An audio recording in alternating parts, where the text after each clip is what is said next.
Hello and welcome to my music podcast. Today I'm joined by my mate Oren. He's all the way in California from his what seems to be an Airstreamer. Uh, and Yeah. today, so when I was starting this podcast, and I've only done one episode, I was thinking, what album could I talk about? Preferably, what album could I talk about with a friend so we could kind of back and forth? Because it's, all well and good with me just talking about stuff, but I mean, I'm boring and stuff. Uh, so I was kind of thinking, what album does me and a friend have like, are like both in our top fives or top tens or even top threes? And I thought this guy loves the album Mezzanine, and I love Mezzanine. It is genuinely one of my favorite albums ever. It's in my Yeah. top three, I'd say. Is it in yours? Like upon re-listen? Top top three is very is like a real exclusive kind of tier. But I will say on re-listen and like really thinking about it, there's really not a song on this album that is worse than like an 8 out of 10. Yeah. So like in like theory and practice, objectively speaking, it would probably be minimum top 15. Definitely. Good day top 10. So yeah, I love this album. I Absolutely. I love mean, coming back to it's so good. It's like it's it. unbelievable. And we're gonna do It's a crazy. talk about why. We're gonna talk about from a musical perspective, from a non-musical perspective, from recurring Mhm. themes in the album, and what makes this album so dark. I mean, there's something just about this album. It is so Yeah, dark. It's like going on a trip to hell. Uh, yeah. and Or worse. or worse. Let's talk first a little bit about the album cover, Right. where all good things start. The first thing you see before you even listen to the album, you've got to look at the album art. So Oren, I mean, like, start. I'll just say, like, before I listened to this album, I think before I was even like aware of this album, I knew the cover.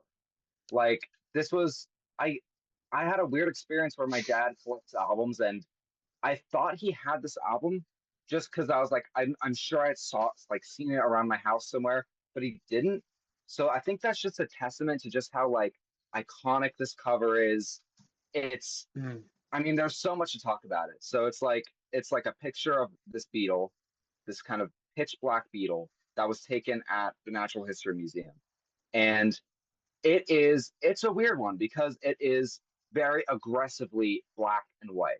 Like it's not just like black and white like there are grays, like it's black and it's white. Black and white. And it's it's a very like spiky image. It's very kind of like contorted seeming. It's like unnatural, but at the same time, it's like a real thing. Like it's I don't even know, Mm. like it's just so It's I'm looking weird. at it now. Yeah, it's Like like what? it's it's like a natural thing, a bug, but yet it looks so Yeah. unnatural. That's what I think of it. Hmm.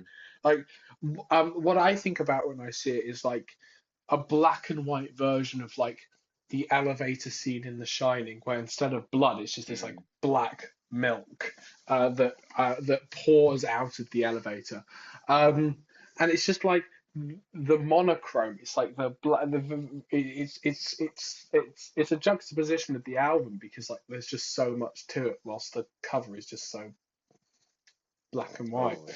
But And there's like and like across the album there's these like ideas of like corruption and of like this kind of like black thing like consuming like it's rug, like yeah. yeah. And this cover just like fits so perfectly. You're like in the Mm. world before you even start the album. It's like it's a great cover. Like it's super creepy. It's really like sharp and like high definite. Like it's just a really nice image, I think, Yeah. to open this album. Let's talk a bit about the name, Hmm. mezzanine. Do you have any thoughts on that? I do. So like I didn't do research into this name, but so a mezzanine is like a definitely a weird album title because it literally means like one of those wraparound balconies inside of a house or a building. So Mm. it's like if you walk into a house and you see the like raised platform with railings, then that's like what a mezzanine is. But like when I think of like mezzanine, like this is also to do with the cover. Like it sounds like a really like fucked up drug. Like Yeah, it's like if you're like mezzanine seems like the kind of drug that would like kill you like it's the really enes, fast. benzene, morphine, heroin. Yeah, and It's it's like like the double mezzanine. Z, Yeah, it's a double Z. very aggressive. There's something very spiky about the word as well. I can't believe we're I analyzing the agree. word, but It's a good word to um, analyze because it's perfect for this album. Like there's no other better um, title. yeah. Before we start the album, Hmm. start going track by track, I want to give a little warning to the viewers, okay? Because Okay. I was listening to this album wrong, and I think Oren has too, until a few weeks ago when I showed him. You need to listen to this album with bass boosted headphones or a subwoofer. I want to talk a little bit about the use of something called sub bass on this album. No other album does it as frequently as Mezzanine. In record shops, in hi fi stores across the world, to test out subwoofers, they always use the opening to Angel, right? It's a known fact. It's the best song to test big subwoofers with, or bassy headphones. When I listened to Angel or Black Milk or Inertia Creeps or Rising Sun with this bass boost that I found on my headphones, it it raised the album from a 10 to an 11. And I showed Oren a few weeks ago. What were your thoughts on it? I showed you Angel with those Um, bass. yeah, I mean, I've listened to Angel like a lot. Like I have the track pretty much completely internalized at this point. And I always am like, I know the like 5 seconds before you really start to hear the bass. Like Mm, when you're listening to it normally, it's like quiet, and then it starts to rise like yeah, dun, dun, dun, dun, and then yeah. like, but with these bass headphones, they started like They immediately, started and I, immediately. yeah, and I was listening to it, and I was like, oh, this is just gonna get more intense to the point Exactly. where I literally felt like the walls of my The, brain, the rules are shaking. like, And yeah, we're going to get it into was so this. In sick. fact, you know what? Let's dive head first Yeah, into the. Can we agree that this probably is the best opening track to any album ever? it's we. It's I mean, kind of the best. that's a big thing. It's a I big would say it's statement. up there for 90s albums. This is one of the top openers, I think. For me, it's that and like X-Tau by Aphex Twin. Like both of those are Yeah, like yeah, yeah, amazing openings. yeah. Let's talk first about the original Angel by Horace Andy. Do you know? Have you heard the original track? I haven't heard the original, but I have listened to some Horace Andy songs, and they're very interesting. But So tell me Horace about this. Andy's "You Are My Angel" was the Hmm. original inspiration for Angel. However, both of the tracks are in an incredibly different mood. I always think if you are my angel is heaven, angel is hell. If you are my angel is day, angel is night. Like they are polar opposites. It's a bit like on the last episode when I was talking about lift your skinny fists and F sharp, A sharp, infinity. They are both they are polar opposites of each other, but yet they have the same kind of theme as in the lyrics. Now, the Sure. Horace Andy song is very good, the original reggae song. But this one is different in the way that he intonates "You Are My Angel." In the reggae song, he goes, "You are my angel," and in the Massive Attack version, he goes, "You are my angel." Now, which one sounds more sinister, the first Dude. one or the second one? The second one, and we're going to get into that. Oren, tell me about Angel and why you love it. Love me, love me, love me, Love love you, me, love you, love you. It's amazing. So I have notes on this. I have Me notes too. here, but the one that's I'll say this. It is like I think why you said that it's one of the top openers of all time isn't just because of like the song itself being so good, but it's the fact that this song is the perfect song to open this album. Like it is perfect because it's immediately you're like from the second the bass starts to come in, you're like, oh shit. And then at like by the time the song is over, you're fully into the world of Mezzanine. You're like, can't wait to hear more. Like it doesn't feel like okay, we're gonna get like an hour more of this. It's like give like feed this to me, and like maybe I'll just say the thing here that I've written on my notes is all caps Horace Andy, dude. He Oh my sells god, it. like He the sells it. the level of genius to take like a reggae artist and to like identify that voice as being as like holding a That tinge of dark. darkness is is like genius on them. There's it like introduces already one of the album's themes of just like blending Mm. genres and bringing in kind of all styles of music into this strange and you know multi-dimensional album. Yeah, it's great. My thoughts on Angel. I think, first of all, talking about the track of Angel is a complete juxtaposition. You know, the Mhm. track Angel, you're obviously imagining something a little bit like Horace Andy's "You Are My Angel," or any other very spiritual track. Well, this doesn't sound like a spiritual act. This sounds like a satanic ritual, right? With that opening, the opening of that track is one of the Yeah, most brooding, intense, and listening to it on headphones is so different. But but yeah, but but the opening to that track with just that bass and then those drums come in, right? mhm. And it starts and this is important. It starts slow. Like they're It's not exactly, the exactly. genius of this album is that is there's always a build up and they never come out the gate. They're Mm, always withholding until mm, you absolutely. obviously get the You love love you, love me. Yeah. me. Yeah, Uh, God, it's so it's good. great. I mean, And it's like when Horace Andy comes in. Sorry, when that first guitar riff comes in, wow, wow, right? yeah, yeah. I mean, it's literally like the theme of hell or the theme of a bad LSD trip. Like, Hmm. it just those two notes, wow, wow. You hear them and you know exactly what you're going in for, and it perfectly sums up Mezzanine perfectly. You know, Yeah. we're going to get into this later, but Mezzanine has three songs of hope, and everything else is complete darkness. Right? Yeah. Two of them are And named the same. And talking about Horace Andy is the key to this whole album. He starts the album and he ends the album. yes. It's Yes. circular and it's amazing because this uh, like Jamaican reggae artist comes to Bristol in the 21st century, records two absolute masterpieces, and becomes the whole key to understanding the album. Yeah. And I also have here you know, I have that he sound like I phrase it like he sounds like a ghostly prophet.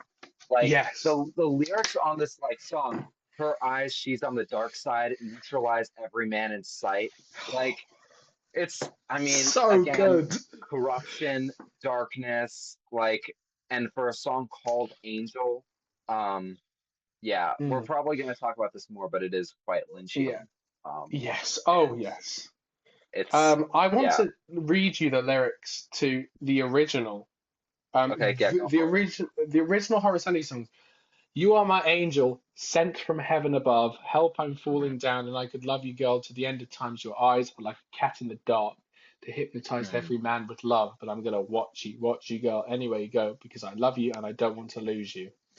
That's Uh-huh. basically, and that repeats. That is very different to what we hear in the song. In the She's actual on Angel the song, the dark. dark side is. Yeah. It's so when I first listened to Angel, Hmm. I thought that it was a woman singing. I did as well. I did as I well. think I'm most happy you people said do, this. but At it's least, Horace Andy's amazing voice that yeah. it sounds so masculine, but also sounds feminine as well. It's weird. It's Yeah. unsettling. It's uncomfortable, right? And I don't know if it's worth talking about, but the music video for this Oh song my as god, well. the I don't know music if you've video. seen it. I've Um, it's like in my short film. yeah. Okay. Cool. Yeah, I mean, this. I love the it's a video. great It's it's a great music video with all those super zombies dark. chasing him. Yeah. They're not even zombies. They're just like people. Oh It's like yeah, they're that's the just crazy people. Yeah. thing, is that like they're not like there's. It's so creepy because it's a very like grounded situation, and it's like, what if your worst nightmare walking on the street happened? That's a Um, good point. yeah. I just this is Yeah, this is a great song. It's one of my favorite songs on the album, I think. A song It's I return to a lot. Um, yes. yeah, Let's talk about the second track, Rising Sun, which is actually so underrated in my opinion. it is. Because It is obviously it's sandwiched in between, and correct me if I'm wrong, like the two most popular songs on the album, definitely, Angel and Teardrop. definitely So two it's of a my bit favorites like as well. to give a really um a very showy offy metaphor. It's a bit like Beethoven's Fourth Symphony, which was sandwiched in between the third and the fifth, Really, the two most popular, and it never gets any recognition. But it's great though, and it opens with another iconic bass line, doesn't it? That I have not listened. So I Rising Sun. Beethoven's four. No, Oh, I Rising thought we Sun. We're talking about were. Rising Sun. All right. Sure. I Rising was like, Sun wow, like, opens. No, fuck it out. Rising Sun opens with another bass line, another yeah, really memorable bass line. I'm just pulling up my notes for this song. yeah. I Um, have them up here. I mean, it's this is already, I think, a very like much more trip hop adjacent beat typically. Like it's much more rhythmic. much more. 3D on the It's vocals is faster. very much, It's yeah. faster. He has a beat, he has a tempo. It's like da da da da da da da. Like there's rhythm and rhyme to it much more than the Horace Andy vocals. So that's Yeah, kind of already another dimension of yeah. this album. Um, I think one of the coolest references, and I think you know where I'm going with this, is in the lyrics. The lyrics of Rising Sun. Where have all the flowers gone? Long time passing, which is a great reference. Which yeah. completely, again, it's like Angel. It completely inverts this positive song into something corrupt, right? hmm Literally, they do this a lot. They do this a lot in their music, especially on this Yeah. album. Um, And there's like a great feeling of like submersion to this song. And there oh are other yeah, songs like this on Massive Attack where the whole thing feels like it's kind of drowning, um, in a really kind of dark, maybe the ominous way. spoils. The spoils does Yeah. that. Don't I you agree? I didn't know if we were going to talk about the We spoils because should. it's We not. need to. We I need could, but to. if I we're mean, doing because if we're doing Massive Attack, that's my favorite Massive Attack song.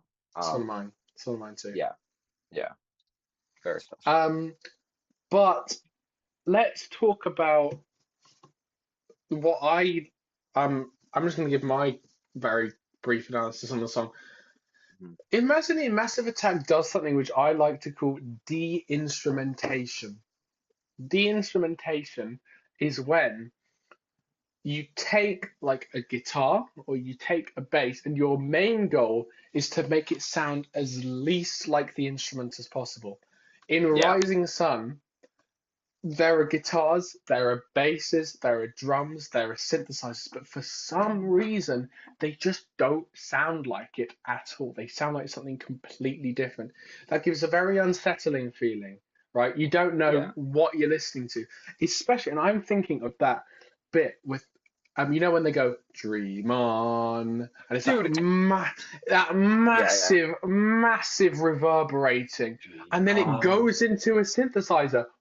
I was gonna, in Wow, my notes here, I have like wow, the dark warping synth midway and goes insane. The synth oh, in this song is out of control. It's so good. unbelievable! You just can't make it up.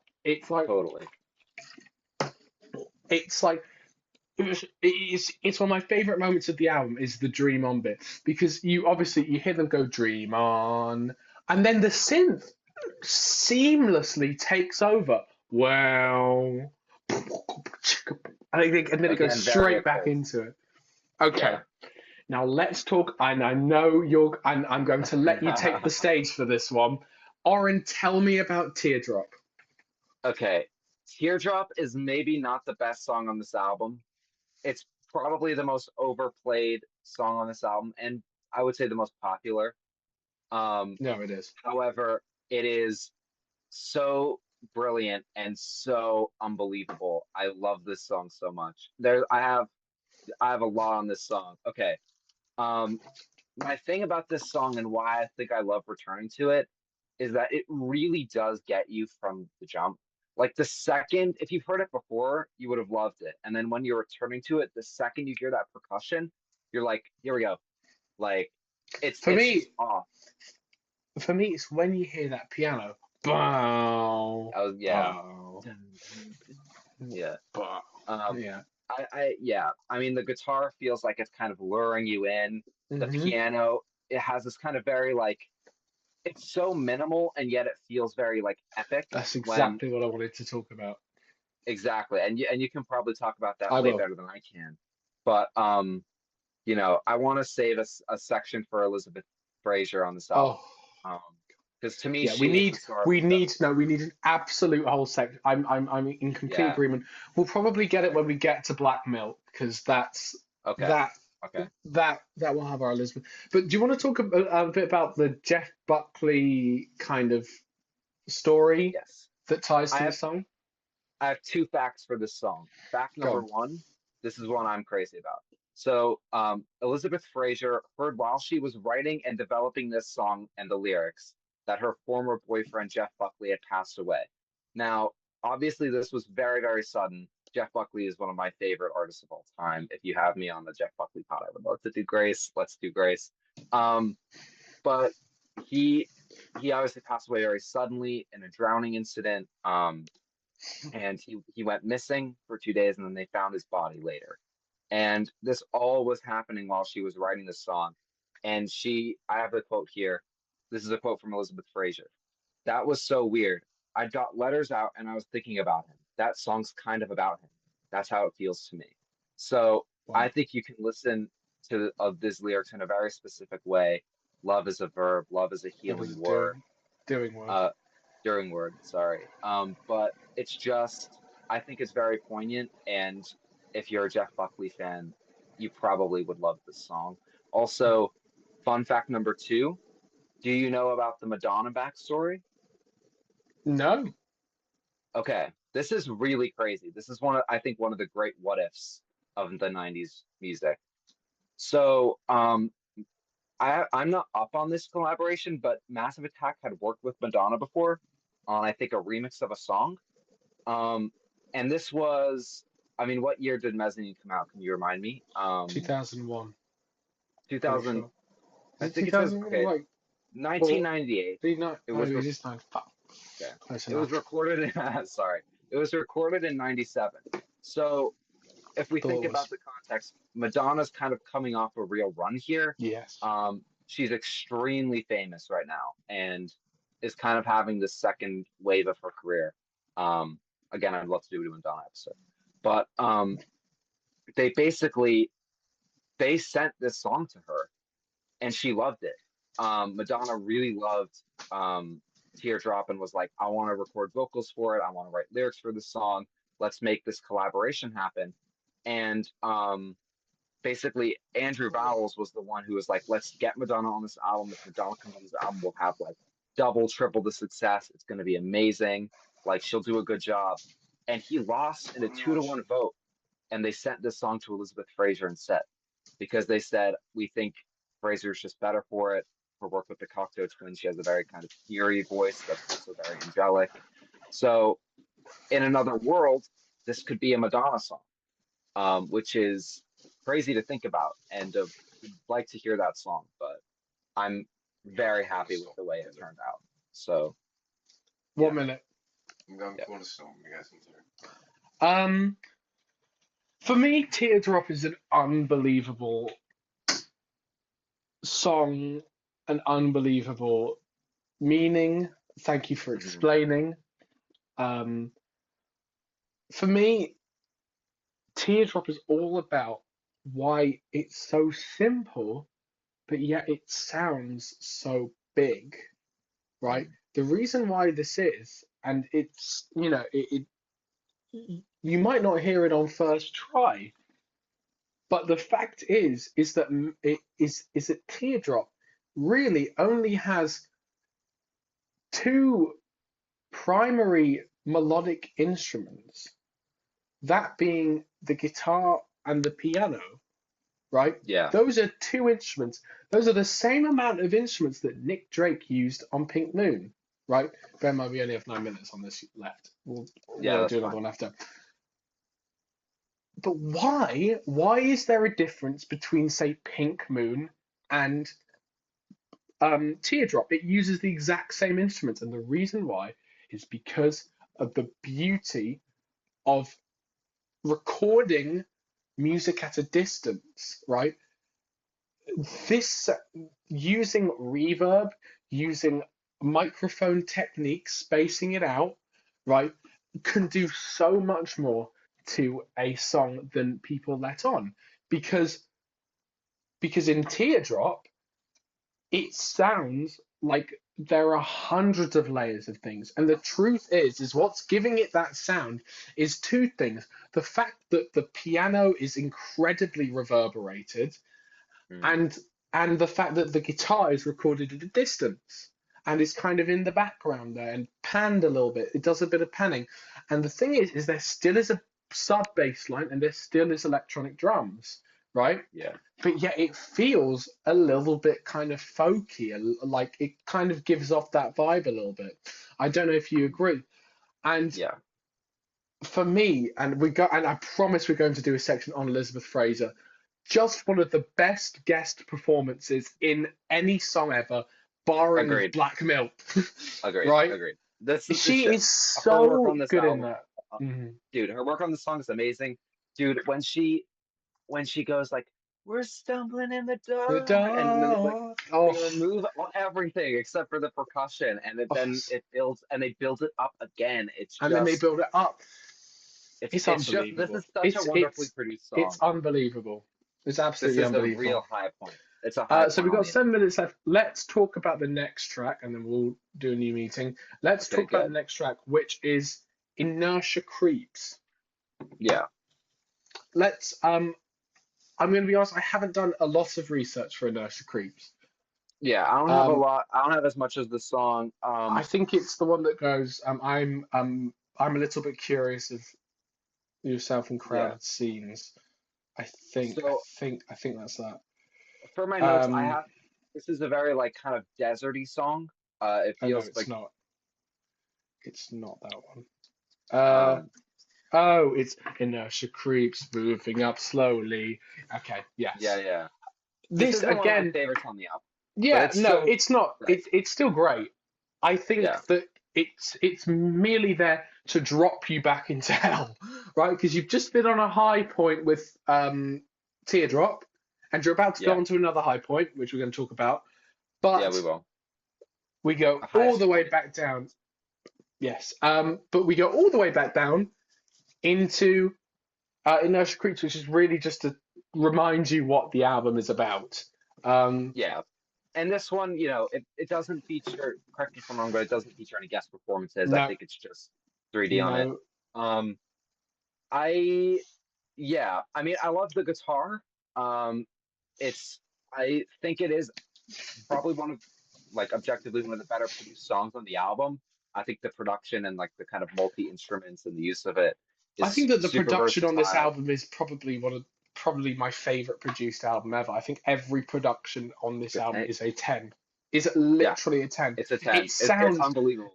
There's a 2 hour video on YouTube on why hi-fi wise this thing still sounds like the future. It sounds like it was made. Can you believe that this was made in 1997, Oren? Right? It's Just kind of insane. from this, it's mental. Yeah. It's just I don't. It's everything is so clear and crisp, especially Inertia Creeps. You're completely right. Um, Mhm.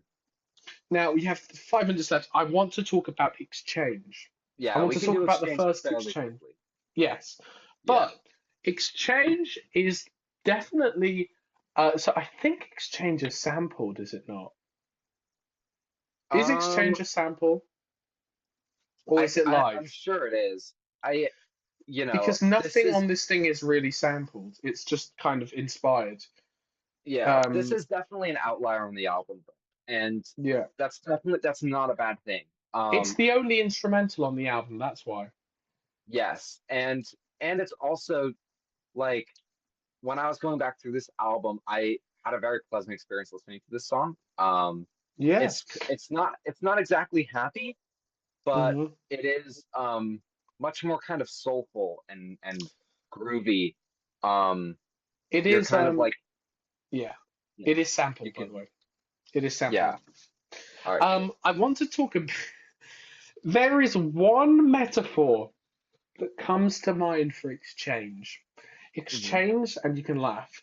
Exchange reminds me of a desolate black room where Marilyn Monroe and the guy who built Battersea Power Station are doing a dance. That is what Exchange reminds me of. It is beautiful yet industrial, right? It is incredibly industrial, that song. And the whole album is, we need to talk about the industrial element to it. Um, Yeah, and how it literally sounds like the pits of the UK or a massive factory of people shoveling in coal, right? yeah, And it ties into the theme of corruption extremely nicely. Of course, we need to talk about how Massive Attack are from Bristol. Um, yes. the whole Bristol trip hop scene is you got Tricky, Portishead, and Massive Attack. And out of the Hmm. three, Massive Attack are the most aware of are the most industrial of the three, the most aware Yeah. of their area. Bristol was very, very famously a mining city. Hmm. Obviously, not at the time where Daddy G or 3D was born, but Bristol was undergoing a lot of change. Hmm. And the industrial element, if you think about 1997, it was a time of technological change, wasn't it? I mean, Y2K, yeah, 2 years Y2K later. was just about to come in. Computers were evolving. Steve Jobs was working on the iPod, right? Hmm. Big technological advances were coming, and it's almost like that. Mezzanine knows that that is coming and is fearful of it, especially in the song um, Exchange. Yeah, and I'm going I think to yeah. it's. Go. I'll just say one more thing. This song usually like you know, I would say like you don't need it on the album because there's another version of it towards the end with Horace Andy vocals. hmm Um, but I think you do actually need it on the album You because do it's need such it. a great like compression point. We just got like four very Exa- intense, very emotionally intense songs. intense. Incredible. It's it's Yeah, it's it's just a breather. It's a breather. To be honest, it's a break. I'm going to Yeah, be honest. I don't think that the album would be as good if it wasn't for that because you you need need to a break. stop at some point, especially your ears if you're listening to it with full bass on. Teardrop, Angel, Inertia Creeps, and Rising Sun. Literally for about 25 minutes, your Right. ears are going to need a rest. Um, Yeah, yeah. and on that note, we're going to do another Let's call rest now. ourselves. Okay, let's rest ourselves and we'll talk about the second half of the album. All Pop right, me an email. Bye. perfect. Bye bye. Okay, so we're back with the second half of the album, which, in Yeah. my opinion, and I was going to say this, I actually prefer it to the first half. I will be honest, there are some absolute bangers on this half of the album. You've got Black Uh, Milk, you've got Mezzanine, followed by a track that we're going to talk about for quite a a while. lot. Because upon Longest re-listen, track on the album. huh? The longest track on the album, one of my favorites. Let's Yeah. talk about Inertia Creeps. Inertia Creeps. So this is the Are one we? that goes. I'm a little bit curious of myself in crowded scenes. I think that's that one. Hmm. Do you have any Yeah. notes for it? This comes before Exchange. No, it comes after. Uh. No, it doesn't. No, this is after Exchange. Oh shit, no, Inertia Creeps is after Exchange. we've done Inertia Creeps. Sorry, Yeah, I was gonna say Dissolved cut Girl. that. Dissolved Dissolved Girl. Girl. Yeah. Let's talk Dissolved about Dissolved Girl. Girl. So I do have notes on this song. Again, I will say it's not really one that sticks out in my mind, but it is a perfect kind of bridge into the next part of the album. Album. Um, It's true because Exchange breaks breaks the album into two. yep. And it's not as strong an opener to the album as Angel. Now, this is something interesting. So the Mezzanine is a double LP, so it has four sides. Okay, the Okay. opening to the second side, very weirdly, is not Dissolved Girl, but for some reason, Inertia Creeps is the opening to side C, which means that Angel, Rising Sun, and Teardrop are on two sides, whilst the rest of the album is on the remainder of the two, which is kind of weird. Oh, And I yeah. wonder why it's in. I wonder if it's an intentional decision. I mean, it has to be because I mean, uh, Group Four alone is longer than two of the songs on Yeah, side A, so that doesn't make a lot of sense. But yeah, I don't it's. know. I feel like this song, you know, um, Oh no, sorry, actually, it's my this, bad. I've got it completely wrong. It starts with Dissolved Girl. Side C starts with Dissolved Girl. That makes much more sense. yeah, that makes Yeah, perfect that sense. was I was weird. gonna say Sorry. that's so weird. It's weird. Um, So it but starts with yeah, Dissolved Girl. So Exchange is still part of the side B. It starts mhm. with Dissolved Girl. I don't think we have So much to say on this song. I have quite a lot to say on Man Next Door. yeah, I Um, I have a few things. I mean, Sarah J. Hawley is on this song. She does a yeah, great job, I think. Maybe not Elizabeth Fraser level, but definitely a welcome voice. I think the more rock sound of this song is sick. It's very like Nine Inch Nails. Um, and this song, I'll just say for me, it was featured in The Matrix. So I think that does kind of link this album to that movie in a really cool way. Both remind me of each other. So that's really cool. And then I think, the end of the song really transitions excellently to Man Next Door. So good song. I have nothing very good against the song. song. I don't think it's a highlight on the album for a lot of people. So um, we can go to Man Let's Next Door. talk a bit about Man Next Door. I only really have two things to say about it. It's definitely again, both Dissolved Girl and Man Next Door are really just entrees because you have to realize that the next three consecutive tracks are probably like in terms of three song runs on albums.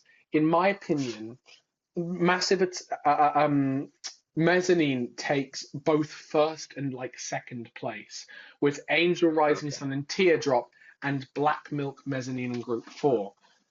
Uh-huh. Those Yeah. are both incredibly dark groups. You could even call it the That's an fourth interesting group, question because right?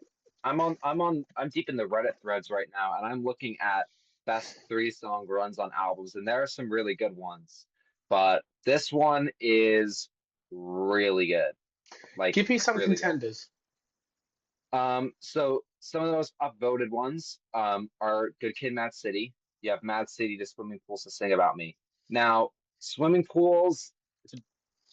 That's a It's bit weak. It's still a good song to me, but the others are better.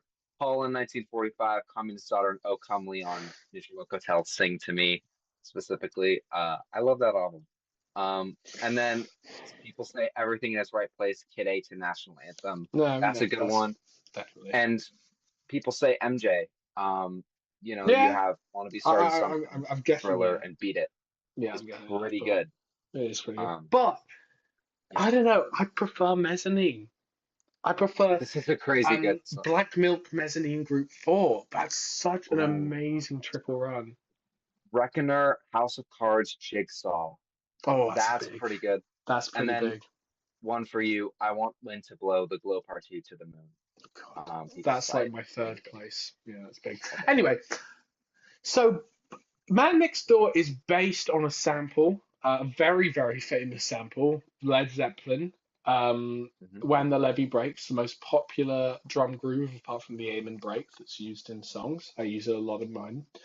And it's actually chopped up and delayed in a way that it sounds a little bit all techery, where the drums are incredibly glitched and sounds a little more like a computer program than an actual sampled work. Um, Mhm. and the reggae feel on this one is big.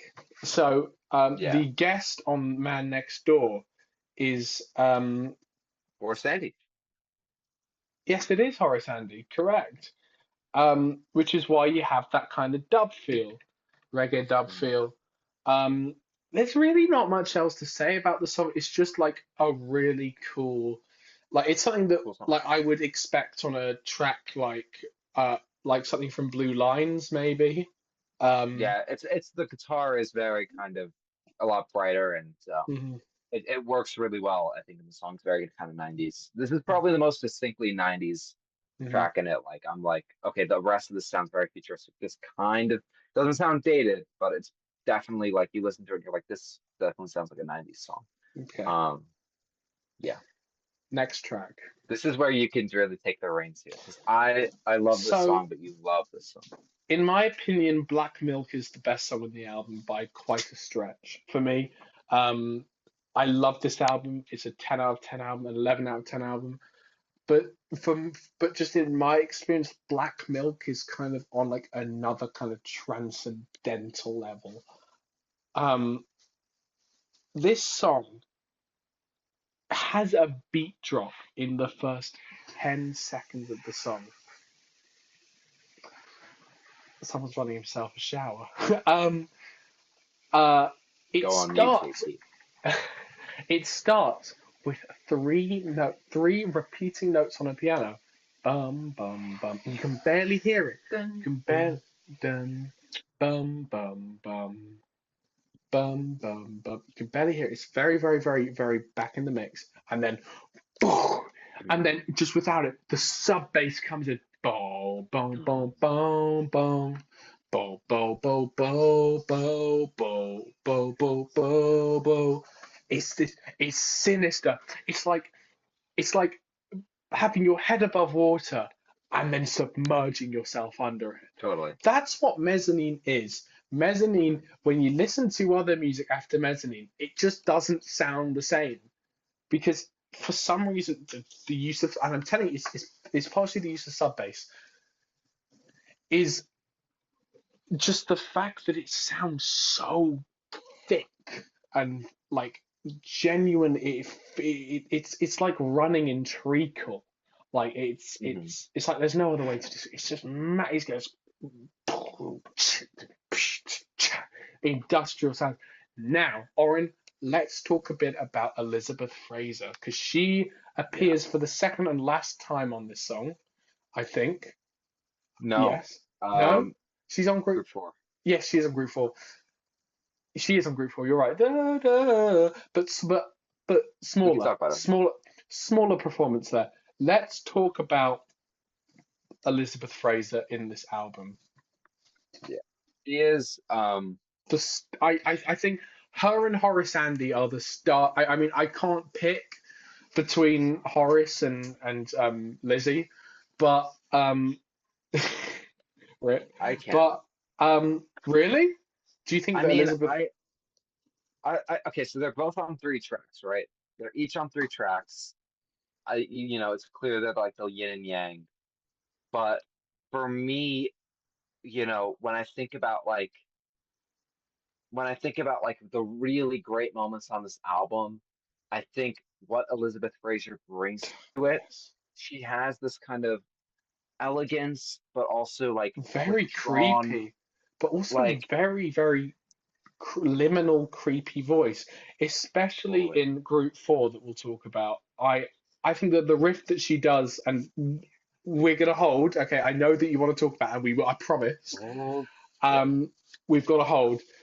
Let's talk about the vocal passage. I'll talk a bit about the vocal passage on Black Milk. go So for it it. starts da da da da, which is a very kind of comfortable, nice tonal um, passage, and then this is this is where it gets a bit weird. Elizabeth Fraser sings what is called um, a tritone, which is Mhm. a two. musical notes which are distanced between a fourth and a fifth apart. When you play them together, they sound incredibly dissonant. In medieval music, it's kind of a rumor, but apparently it was called the devil in music, and people Okay. weren't allowed to play it. Elizabeth sings "Love You," right? "Love you, love you." Those are two incredibly clashing notes, which brings this really ominous vibe to it. Da da. Then you go back to the Mhm. tonal bit. Da da again. Da da. And then there's this beautiful middle section where she Yeah, gets kind of totally. lost. La la. And she gets more distant. She gets further, further, further, further, further away. And it's unbelievable effect. Unreal. It's like Unreal. getting lost in like this big body of ocean, Yeah. and like I was trying to gonna say, scream like, out. I've heard this song described as this like it's like very kind of classic noir. Yeah, It feels like a kind of noir song. Like it's very mysterious and like the melody is like a little bit more.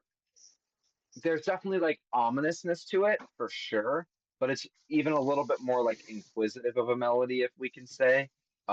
It's a little bit groovy as well, and I think she kind of sounds like this femme fatale character. Like yes. she's I mean, very, I think that yeah, your idea of that being film noir is so spot on. Just because when I was making the short film, which was made to this track, it was completely in black and white. yeah. And this fits to the album cover of Mezzanine that we were talking about, especially when we talk about yin and Black yang, milk, yeah, black black milk, milk, the that white and black and dark. white. It's Yeah, fantastic. I mean, wonderful. let's let's let's talk about. So the sections of the song are split up. You got the da da da, and then she gets lost, da da da da, da. And then throughout the whole song, doesn't stop.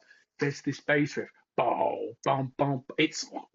In my opinion, it's one of my favorite bass riffs ever. Boom, boom, boom, boom, boom, boom, boom, boom, boom, boom.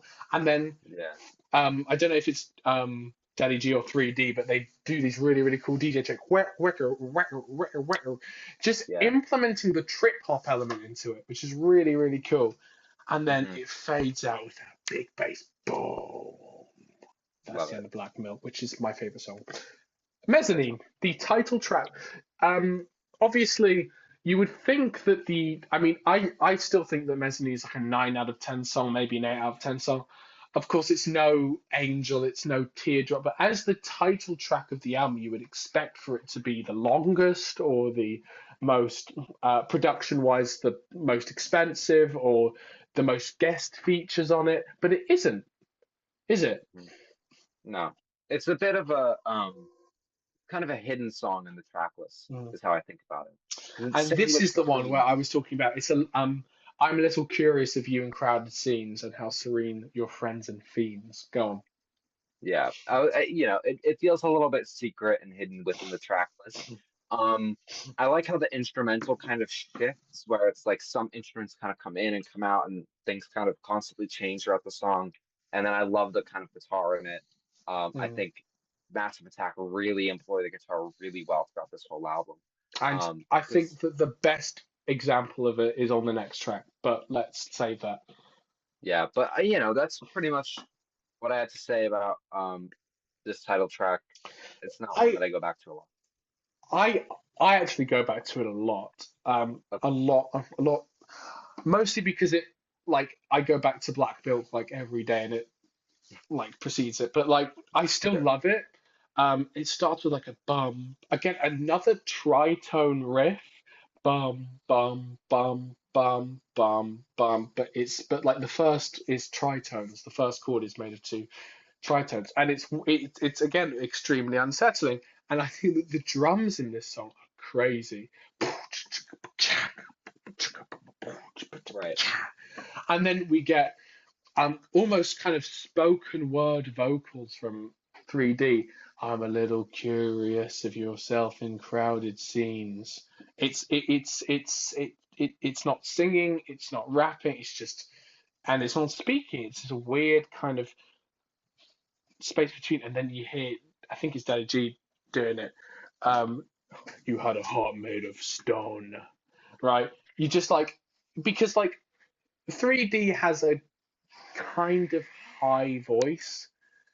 He's like, I'm a little curious of yourself and class, and then you hear like um Daddy G go, you should have had me a stoner. He's like, he's got such a deep baritone bass voice. It completely like, you should have let me know. You should. It sounds like robotic. You know, you should have let me know. It's fantastic. Yeah. Um, and and then there's just these weird repetition of the phrase all these half floors, all these half floors, and that is used as a motif to build up the track. So it starts Mezzanine with as well. all Half these half floors. floors, all these half floors. It's like a plane chain. It's a repeated motif. It's fantastic. Yeah. And it's also like maybe the only indication we get the title of the album, half floors, mezzanines. That's Mezzanines. basically what they are. Um, yeah, good song. I really like this Here we go. song. I just can't wait. I I couldn't can't wait. wait. I can't wait. Let's do it. I'm so So happy because I always said, like Group Four is such a cool song, and you were like, oh, I mean, like, I like know the track, I can't hear it by mind, I don't. yeah, this is the one on re-listen that is really. I This is a think that the special one. I think that the opening to that song,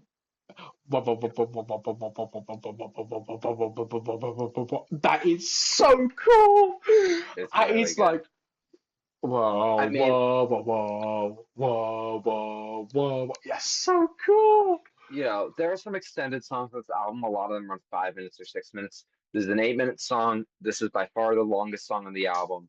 Um, and it's the climax of this record, I think. I think this is really where it kind of goes peaks and then we get a kind of epilogue in the next song. But I just this is one where I think Elizabeth Fraser really shines because she is, you know, conjoined with Her the voice, 3D's vocals. And there's this kind of light and dark, and they kind of absolutely. circle around each other. It's a Her super good. voice I on love how dynamic this song is. her voice on that track, because she's singing quite high, sounds so ghostly Yeah. to me. Hmm. It sounds. Yeah. It sounds. You know what it's like? It almost sounds like a very scary lullaby. Da, Hmm. da, da, da, da, da, da, da, da. I mean, Yeah. it's a very very simple vocal line, Yeah. something that children would understand. Um, and it's just something about that, and the juxtaposition of her voice with the incredibly deep bass Yeah. instrumentation. Totally. This It is. is I just love this song, and when it Yeah. kind of when you get past the bit do do do do do do do, you get this really cool sound, which I still don't know what instrument it is, where it goes wow wow Mm, wow wow. It's so it's sinister. so cool. It is like So cool.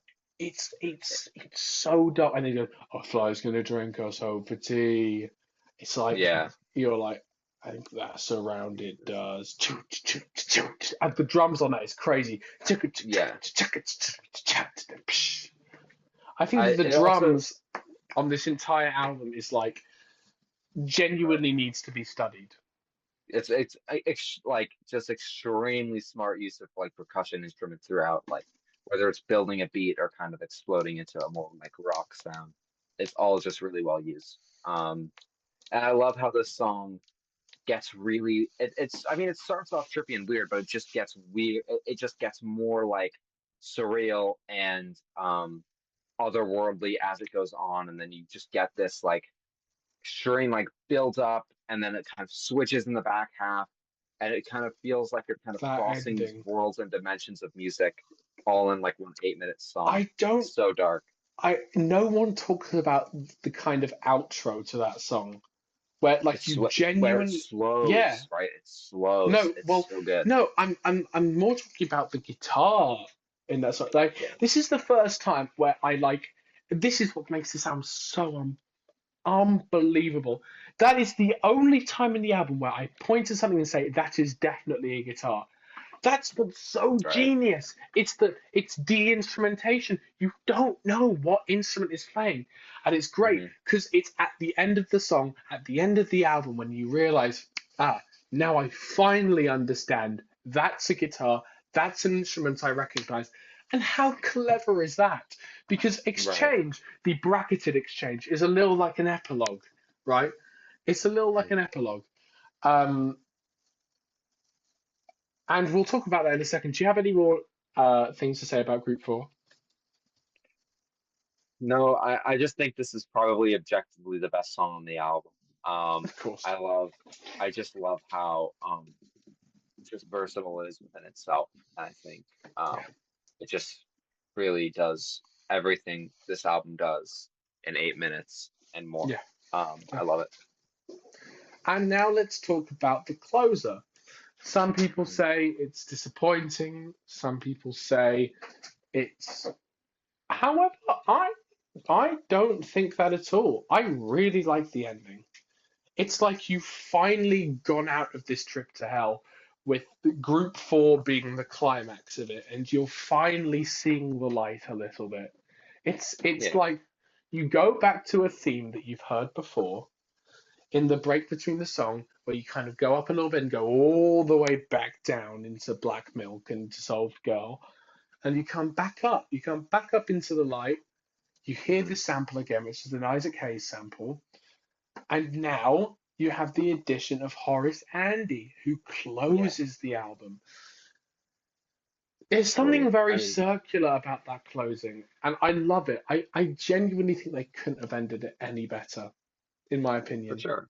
It's a great finish to the album. I mean, it's not as epic as maybe Group 4, but I don't think it needs to be. I think it's a great um yeah, I think it's a great ending because it really does give the sense of familiarity because you have heard the song before on the album and it just kind of it's a really it's a palatable way to end this album that in many ways can be very, very sonically challenging and this just it does really kind of bring you back up to get dropped down again when you go back to re-listen to it because it kind of leaves you where you start in a great way. um, Do you know how the yeah, album ends?